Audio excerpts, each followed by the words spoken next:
Welcome to Planet Geo, the podcast where we talk about our amazing planet, how it works, and why it matters to you. Chris, we're almost at the end. Well, we are at the end of our re-release series, number 8, my 4th pick here. That's right. Kind of a theme. We picked a theme together. I don't know if we didn't intentionally do this, but last one you picked was the meandering streams, kind of an introduction to meandering streams. And the one that I'm going to pick here is plants and meanders, or how to read a geoscience paper. But before I explain why my favorite part of this, or why I think this is important to re-release, I remember this episode being, you really liking this episode too. I did. Why did you like it? Because we do a lot of this, you and I both, especially as we prepare for this podcast. We read papers, and it can be sometimes a bit of a slog. And so I think, and I think a lot of people face this in their lives. And so I think it's just a really cool discussion to have about, all right, what is your plan of attack when you take on a paper like this? This is not a part of your like everyday activity. And so your approach has to be maybe a little bit different. And I really appreciated that. And the other thing, Jesse, is we got a really cool email from one of the head geologists in Yellowstone National Park, and we didn't even know that this person listened to our podcast. And he just wanted to see, he sent us a note saying that, hey, I appreciate this episode so much because this is something that I have to do right now. And so this was on the forefront of my mind. So as soon as I saw the title, I was in, and it's just it was a cool interaction. I agree completely. I think, Chris, for me, the interaction, we said this in the intro to the last episode when we were talking about just the basics of stream meandering streams are so important. But the fact that plants, and this is something that is of growing importance to my sort of research interests, is the influence of plants on the entire Earth system. When land plants became prevalent on the surface of the Earth was a big change in how the Earth worked, actually, and maybe that's a research focus. So this kind of scratched that itch for me. Right. But I think more importantly, I really like, this was kind of the episode where we started to talk about the scientific process a little bit more. And I think that for me, that's a really important thing that we do in this podcast, is give people insight into how science works, how geology, the development of science and moving science forward as a field, how that actually works is really important to me, because I think there's a ton of misunderstanding about it. And the answer is kind of in the middle, like most things. And so it's really important to me that we kind of keep on that theme. And this was kind of the start to that theme. So of kind of how do we do it as functional geology researchers and geology educators, kind of opening up the blinds, opening up the curtains a little bit. So that's why I like this episode. Agreed. Oh, and in this episode, we actually go through a paper, and we'll put a link in the show notes to that paper if you want to check it out. So there we go. Let's get to it. Christopher Jameson Bullheis. What's up, man? That's not my middle name, but it should be. It'd be a sweeter middle name than the one I have. Let me think here. Hold on. I know your middle name. It's like Colonel, or no, it's not Colonel. Or Colonel. Something from the 1920s. Christopher Colonel. Christopher Colonel Bullheis. Christopher Michael? Christopher. No. My dad and my brothers all have the same name. I know it. I can't think of it though. What is it? It's Arlen. And Arlen, it's really, that's right. So this is really weird. So Jenny and I went to school together in the 7th grade. She turns around, because we always set in alphabetical order, and her last name was right before mine. So she was always right in front of me. And she turned around. She's like, Chris Bullheis, what's your middle name? And I'm like, oh, you will never guess. Right out of her mouth, she says, is it Arlen? And I was blown away. She guessed it right off the bat. First she guess, didn't know that before? Crazy. She did not know that before. Wow. And I'm like, how? It's on her side of the family. A bunch of guys that's their first name, Arlen. I mean, it was meant to be. I never heard that story before. Wow. Yeah. See, you learn something new. You learn something new every day with a podcast with Chris Bullheis, man. Christopher Arlen Bullheis. Wow, that's a great one. I'm happy I know that now. That's right. Jenny's pretty quick. She is. She's a quick one. All right. Speaking of quick, what are we doing today? Well, I don't know how quick this is going to be, but I'm really interested in this. I've been looking forward to it all day long because I really don't know where this conversation is going to go today. I have a rough idea as to how it's going to go, but honestly, though, you came up with this idea. What we're talking about is, let me just cut to the chase. We're talking about how to read a scientific paper. And you threw this out a while back, and I thought, what an interesting idea, first of all. And then as the more I thought about it, because I wasn't sold right away on it. Yeah, and to just refresh, we like kind of pitch each other on topic ideas, right? And sometimes it's easy. You pitched me stream meanders the other day, one of our recent episodes, and I was like, oh yeah, done. Okay, easy. We can crank that. That's a great topic. Let's do it. Sometimes it's not as smooth as that, let's say. And we fight, we maybe break up every once in a while. Yeah, we've had a few of those. But yeah, and so I wasn't sold on it right away, but then I thought about it and I'm thinking, wait a minute, reading a scientific paper is tough stuff. Like you threw me a paper today or yesterday, I don't remember, a couple days ago. And it ties into what we just got done talking about in last episode with stream meanders, because this one is called The Impact of Vegetation on Meandering Rivers. And so we thought, well, all right, we'll tie these two in together. And that's kind of what we're going to do today is you're going to really talk about how you read a scientific paper, but we're going to also talk about this article and kind of weave the contents of the article into this whole discussion as well, at least best we can, right? That's the idea. So let me, maybe if you allow me, Chris, I can kind of do the pitch a little bit here, give you listener the pitch that I gave Chris is, well, there's really two things here that I want to kind of get the point across and why I think this is important. First of all, I think it can be pretty intimidating picking up a scientific paper and trying to read it, but it really should not be. Good papers should not be intimidating to read. There's terminology that's obviously confusing. There's jargon that, people won't know that you just have to learn. You have to spend a career learning it. But the ideas and the concepts should be tractable for most people. So it should not be intimidating. That's the first thing. And the second thing is that I think it's a really valuable skill set. Like people tend to think that published work is right. Then a bunch of people also think published work is just completely wrong, and neither is true, right? Like there is published work that's correct, there's published work that's been proven to be incorrect, and there's published work that we don't really know, the jury's still out on. And I think kind of being able to plug into that is really valuable for those of you who are listening to this, are interested in the geosciences. You probably get geoscience news articles and you read those things. There's always a paper behind that, and actually picking up and reading the paper is a really valuable thing to do, although it's intimidating. So see above, point number one, it shouldn't be intimidating. So like just kind of understanding the process is, I think, a valuable thing. And this is something we work through with the undergrads in my research lab and the grad students when they're especially early on in their graduate school careers.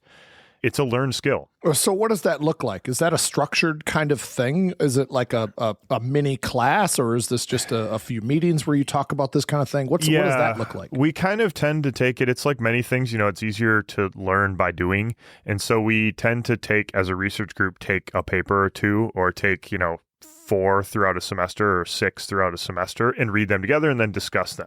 And someone will kind of take the lead. Kind of like a journal club then. Exactly. It's a small journal club where in journal clubs, it can be a little bit intimidating. Like there are high-level journal clubs. When I have a journal club, quote unquote, with my professor colleagues around a beer, we don't talk about how to read the paper. We just talk about the science ideas, right? But this is a little bit more, half how to read the paper, half the science in the paper, or the ideas in the paper. Okay. So that's the pitch for like why this is an important thing for everybody, I think, to at least break down that barrier between sort of you and reading science. But why can't then our listeners just read a summation that somebody else did, like a Maya Wei Haas, who we interviewed much earlier? She reads the articles, or spends time with the scientists that did the research and then writes an article for National Geographic. Like, why is that? It's a great question, Chris. I think my take on this, and there are people who do a really good job, like Maya Wei Haas is an excellent science writer and science communicator. There are other ones that are not that great. And I think those types of articles, like when you're writing a popular science article that's based on a research paper, typically what's interesting and what gets clicks and what people are interested in is the new idea. And people are less interested in like the counterpoints to the new idea, or like the reasons it might be wrong, or it might not be quite the full story. Like that's less interesting. And so that's not focused on as much. And so reading things critically is an important part of this as well. And, sometimes that happens. Well, often it happens, but it's like a couple lines at the end of several paragraphs of an article that are like, paper discovered that plate tectonics started 3.8 billion years ago. And then there'll be 10 paragraphs on that. And then a couple lines at the bottom that say, this is not totally accepted by the community. So-and-so says that this might not be right because of this reasons. And that's kind of it. But you have to go and read the paper to get the full richness of what they did, probably. So both are great. But I think going to the primary source is interesting sometimes too. So how do you see this happening then in most situations? Do you think that somebody reads a paper in a popular, journal or popular magazine or whatever, right? And then they're like, oh, I think I need to go read this paper. How do you think this goes usually? Yeah, it's a good question. And there's different types of papers out there. In the paper we read, The Impact of Vegetation on Meandering Rivers, this is written by a colleague friend of mine, Alessandro Aleppi, who is a very good writer and a sedimentologist. So this is outside of my field as well. But this is a review paper. So this is something that kind of reviews the last maybe 5 years to decade of research on vegetation in meandering rivers, which is kind of a new field. And so that is a type of a paper which more people will read, a review paper. If I study the details of some weird rock terrain up in northern Canada that not many people really care about, very few people are going to read that paper necessarily. So there's published papers and there's published papers. There's different categories of them. So what I think, I don't know, Chris, I guess maybe I'd flip that around. When do you read papers? Because you've read a lot of papers in your day. When do you find yourself reading papers most frequently? Or when do you not read them too? Okay, good question. So I'll answer the first thing first. When do I find myself reading papers? When I am trying to get ready for something or trying to wrap my mind around something. That's kind of the way I am. And you know this about me. Totally. When I write scripts for this show and so on. So I'll end up in a rabbit hole and I'll spend time that I really don't need to spend. But then again, I have this need to understand something at a really deep level before I feel like I can communicate that to people.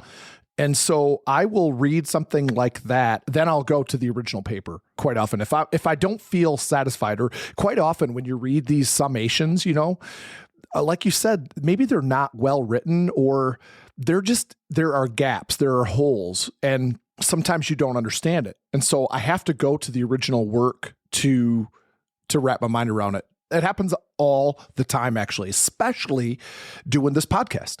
I find myself doing this all the time. That's where I see this fitting in to you, the listener's life, is scratching that itch, right?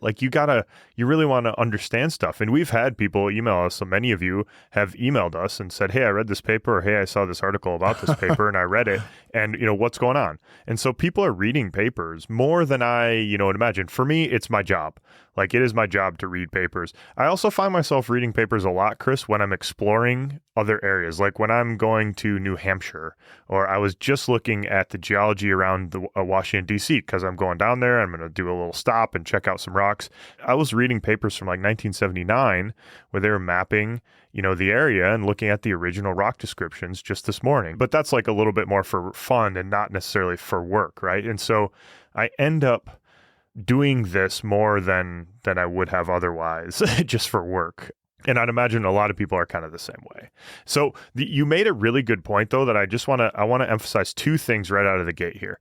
The first thing is that papers, although many of them are behind paywalls, you can always find a way to get them. There's this website called ResearchGate where you can usually download PDFs. You can always email the authors, and the vast majority of people, if they are still active and working, have PDFs, and they're more than happy to send them to people. When people email me, that's very interesting. I always forward a PDF to anybody who emails me, Professor Remick, I'd like this paper. I always forward it, bar none. That's good to know. Yeah, that's really good to know. So you can get them even if they're behind a paywall, is my main point. Okay, what was your second question? I think I only answered the first one. What was the second part of that? One more point. Point number 2 that I was just about to make, and then I'll ask you the second part of the question because I think it might pertain. Papers, I would say, break apart into 2 categories. Well, really 4 categories along 2 axes, like rows and columns here. There is good science, and there is, I would say, not as good science. And then there's good writing and not as good writing. And so you can have a paper, and I think we just read one, that's great science and great writing. And you can have a paper that's great science and bad writing. And you can have one that's bad science and bad writing. And you can have bad science and great writing. I'll leave it at that, and we'll come back to this point probably. But my question for you, Chris, was when do you not read a paper? Like, when do you see one and say, I'm not going to read that? Yeah, if it reads like a foreign language, I'm done. That's what it is for me. If the vocabulary is just too far out of my realm, I can't wade through it. A lot of these papers are not short. This usually they're lengthy, they're in depth, and even the one that we read here on meandering rivers, it was heavy. I find myself, rereading a lot of parts of it, sometimes multiple times. So it takes a long time to get through it. So I'll give up on a paper if it is just too heavy. I have a deep background in geology, and these things are so niche sometimes that it's so far beyond me that I'm like, oh, forget it, done. Yeah. So I would agree. I mean, I do that too all the time. And I think that's why I kind of wanted to bring this up is if you, Chris Bullheis, cannot plug into the nomenclature or the jargon in a paper, that's a poorly written paper. Even though the science may be great, that's a poorly written paper. And so this is the one thing that I really belabor with, the undergrad and grad students in my research group. They're probably sick of me saying this, is that you can't get intimidated by this thing. If you can't get it, you sitting in this room, you're all smart people, you're very interested. I care more about you being interested than being smart, but like you're clearly interested. If you can't read it, it's the paper's fault or the writer's fault, not your fault. And it takes effort. Like sometimes it takes effort. I have reread in this paper, this is not my field.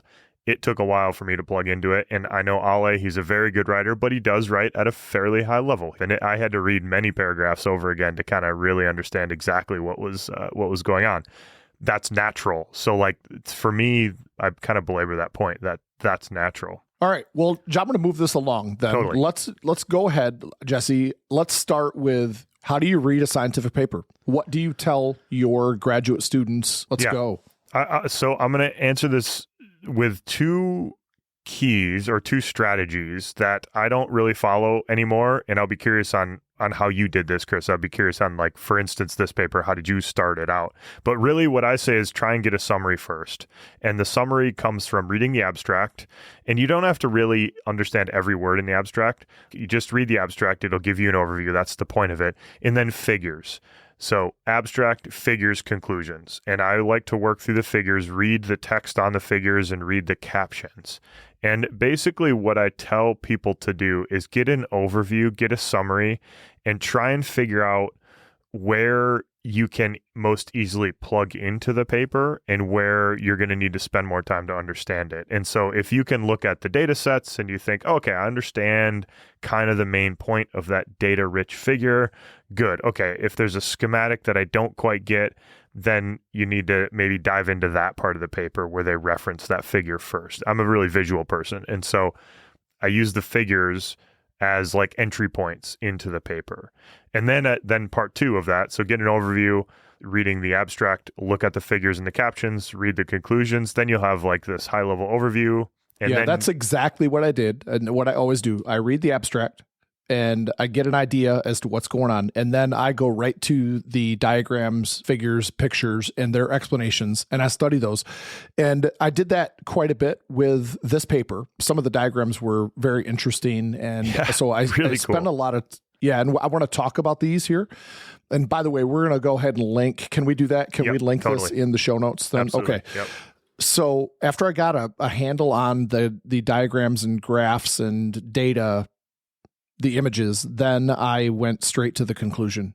And then you go back. And then what I find myself doing is as I go back and I start the article and work my way from beginning to end, I'll find myself being able to skip sections of it then, because I don't know, my mind is constantly like curating the information I'm taking in. And so I'll skip a section of it and I'll hop to the next one. So that was my approach. That's usually the way I approach these things. My second thing I tell, especially undergrads and early graduate students is, usually don't worry about the methods for the first part. Like there are parts of the paper you don't really need to care about for most papers, unless it's super, super close to your field. and you need to understand literally every word in that paper. The methods don't really matter too much. It's really the intro, regional geology kind of background discussion, and then the discussion and conclusion. So you kind of work sort of a reverse sandwich. You eat from the top and the bottom at the same time in this paper till you hit the middle section. The middle section is kind of the meatiest and usually the most in the weeds. Usually you might abandon the middle part of the sandwich. So interesting too. One other thing that I want to bring up when I'm reading this is I always go to the date. When was this published? Because I tend to avoid things that are older. Geology, a lot has happened in the last 2 decades. And so if I come across something that's older than that, I'm probably not going to read it. I'll find something else. And I don't know, is that good or bad? Because that might offend some people, you know? I think it's an interesting question. Is it good or bad? I think that it's totally reasonable. I think that you have a deep appreciation for history and geology. And so I think you would get a lot out of reading the older papers and understanding the history of geological ideas. But that would probably take not reading one paper. You'd probably want to read 5 papers from 1955 to 2000. And that kind of showed you the history of the ideas of the impact of vegetation on meandering streams or something like that. You know, there are 216 references in this paper, and I don't know what the oldest one is, but I bet it's probably pretty old. You know, going back and reading the first person who thought about meandering streams and the science of meandering streams, I'll bet would be super interesting. You know, not necessarily super useful, but from a historical perspective, interesting. I bet it would. You're right. But my problem would be if I don't have a deep background on that particular topic, what do you take as truth and what has evolved and changed over time? And I'd have a hard time separating that out. Yeah, that's a totally fair point. And so most recent equals most relevant usually. I think that's probably pretty true. Not always most accurate though, because a lot of these things will change and science is an evolving state and, you know, it'll continue to change. Right. And so that's a great thing. It's another important part for me too, because as you are so apt and quick to point out how old I am, it's really important for me though, to really stay current. And so maybe that's why I react that way to older publications. So I don't know. Anyway, hey, let's talk a little bit about this article then. Yeah, I want to kind of turn this around a little bit on you, Chris, a minute and say, if you were telling your class about this paper tomorrow, your geology class, like what would you tell them? What would be your 15-minute summary for the kids? Like, because there's amazingly cool stuff, and I'm interested in what you pulled out as super cool aspects to this. So the first thing that I found really interesting is, and this may sound like a no-brainer, like how could you not have thought about this? But you talk about meandering rivers and the impact that vegetation has on them. And then you go back to a time when there was no vegetation on Earth. You go back to, you know, the Cambrian and on forward. I mean, there was a lot of time when our planet looked very different than it does today. And so like that was an interesting thought to me, that this process of rivers and meanders and the physics behind it went on a very, very long time without vegetation. Totally. You know? Me too. So I mean, that was listen, the first thing that I thought was cool. I'm not a sedimentologist. I study the early Earth. This thought had not really ever crossed my mind until I started talking to Ale about his science and studying unvegetated rivers. I was sort of like, okay, dude, I mean, why are we studying like modern rivers in the desert? He's like, well, think about it, man. Like 500 million years ago, there were no plants on Earth. So the rocks you look at, you see some old sediments. That's the equivalent morphology of rivers back then. Oh, wow. That's amazing. And so, Chris, let me make one point here, because I think this really nicely links a few episodes we're doing here in kind of a stream series, if you will. It's not a long series, but we talked about meandering streams, and we're going to talk about levees. And one thing that I really found interesting here is that this image, it's figure 4 for those of you who actually are going to click on this paper and dive into it based on our recommendations. Figure 4 shows that when there were not plants around anchoring the bed streams, there's a lot more levees. Like these dams broke their natural levees a lot more frequently. And so I kind of found that really interesting that this kind of bridged several of our topics that we're having in the streams a little bit more, which was kind of cool. Oh, and Chris, this was a great word, the greening of the continents. I love that phrase that they use to describe plants coming onto the scene. Like the greening of the continents is such a great verb. Yeah, another takeaway actually was the next figure in this, which is really it's a picture showing 3 different river settings. One is with no vegetation, a desert kind of setting, and then you have the Humboldt River, which is this kind of in-between thing, and then you have one that looks like a tropical rainforest. It's really heavily vegetated, and then you see these characteristic shapes that the rivers take on in each of these settings. So I spent a lot of time looking at that. I found it to be fascinating. So that would be the second thing that I would talk about with my students. So what was a kind of a most interesting takeaway of the difference between unvegetated and vegetated meandering streams? Meandering streams in the desert and meandering streams in a forest. What was the most interesting takeaway, do you think? So for me, it was the sinuosity of the meanders. Okay. Just explain the term sinuosity a minute. All right, let's see. So how do you explain sinuosity? How loopy the bends are. Is that, good. That's great. How loopy I love that. No, that hits it perfectly. Totally. How loopy the bends are. I like that.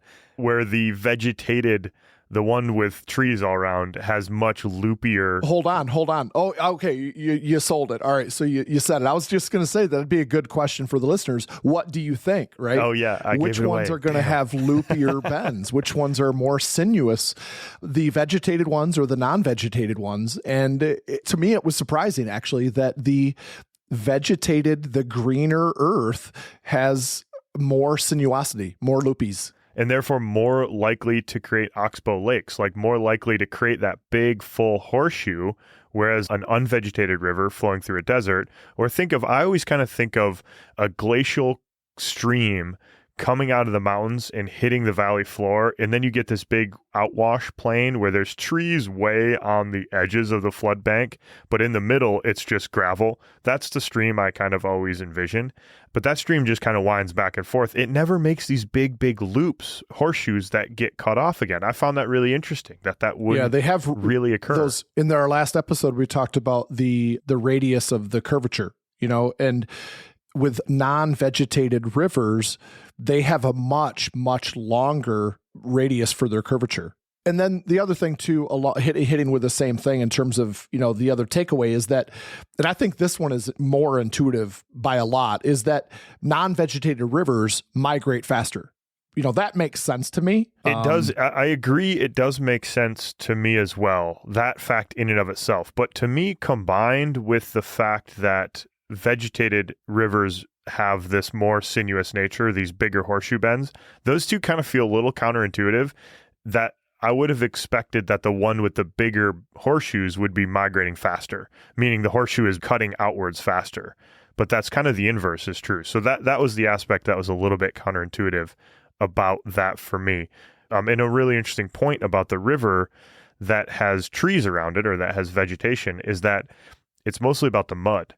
The mud gets caught and held by the tree roots, and the mud actually prevents this bank instability. Like putting mud in between sand grades helps stabilize the slopes. That was kind of an interesting point that I had never really thought about before.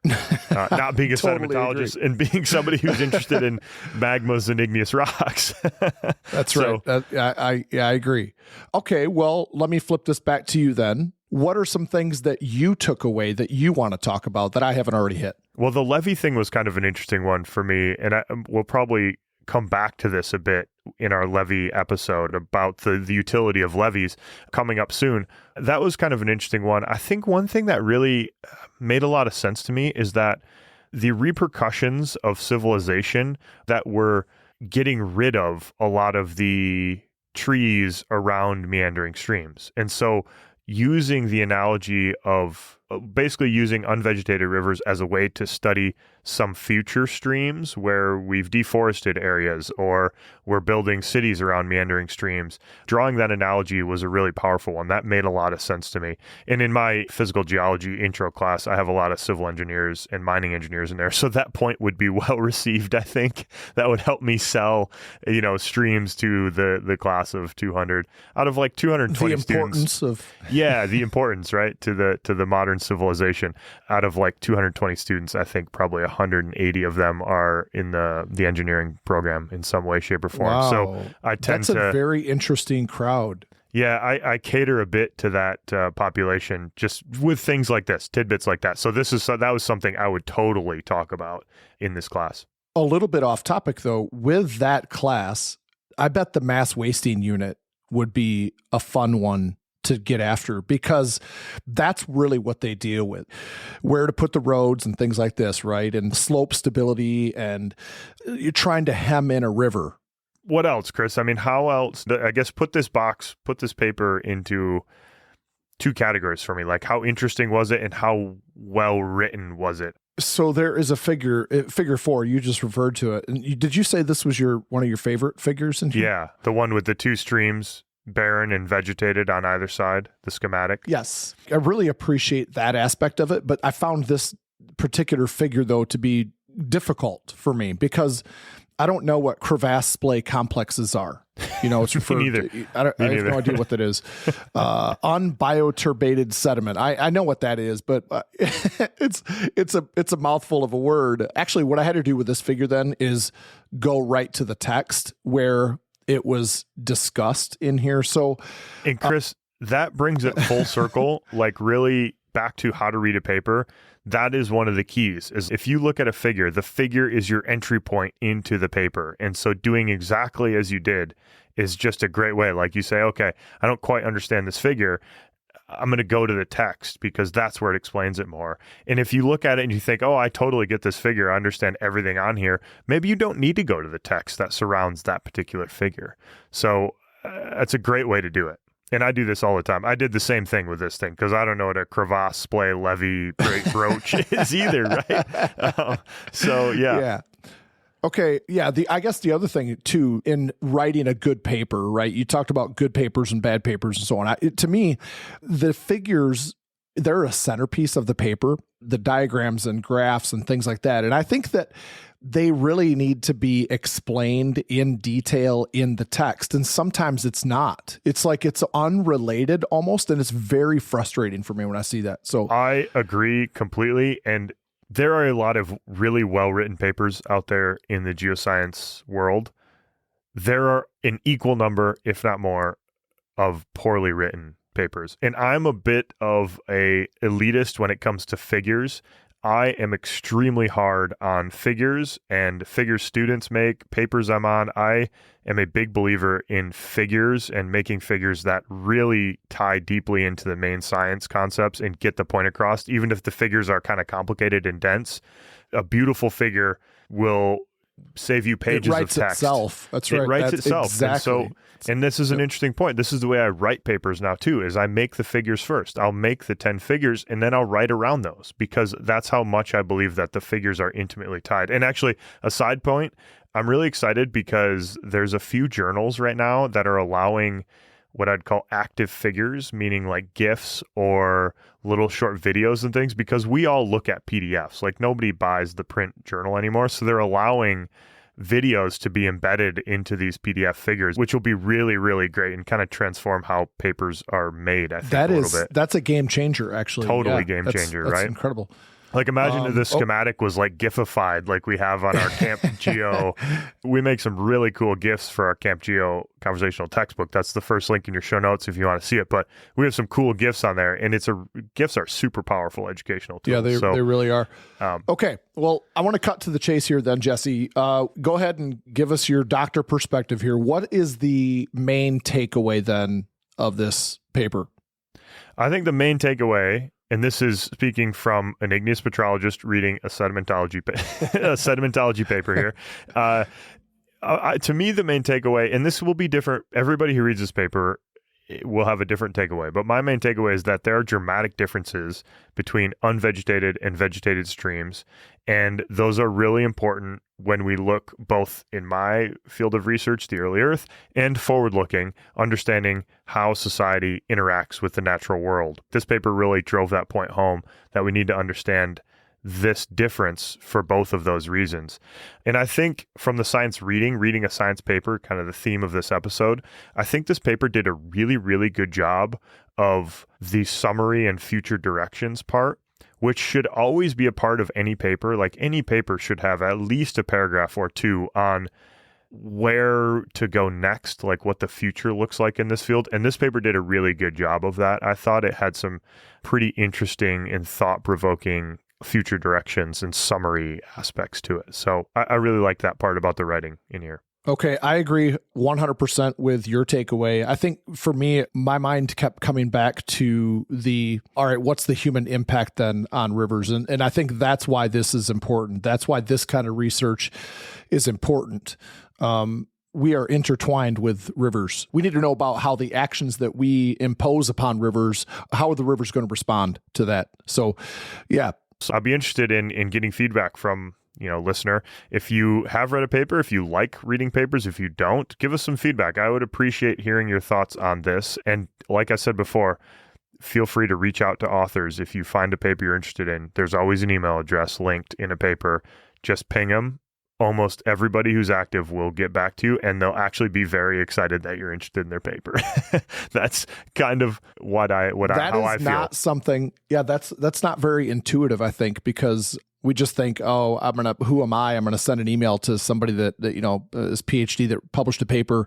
They're gonna be like, who's this person? Forget it. More of an annoyance. And you're saying that's not the case, which is pretty cool. I can guarantee you that is not the case. We get very few emails like that, and the ones that do come in are always appreciated and make you feel like people care about what you're doing. And so that's always a nice feeling. We get very little congratulations in our job. We get a lot of rejection and not that much congratulations. So it's always nice to have that. Fair enough. Anyway, hey, Chris, I hope this was a useful episode here. I think so. I liked it. That's a wrap. Hey, if you want to learn more about us, follow us, subscribe, see all of our past episodes, you can go to planetgeocast.com. You can also support us there. We really appreciate all the support we have received from you, the listener, and keep sending that our way. If you would do us a favor, you can follow and subscribe and leave a review and a rating. That is really powerful for the algorithm, and it helps other people discover Planet Geo. The last thing, Chris, we are putting together this conversational textbook for the geosciences. We're calling it Camp Geo. It's pretty sweet, I must say. We're updating the interface probably as we speak when this episode launches, and it's looking pretty good now. We got a lot of content up there. If you want to get all the information that Chris and I teach in our Intro to Geology classes, it's all there for you with some key images. That's right. Peace. Cheers.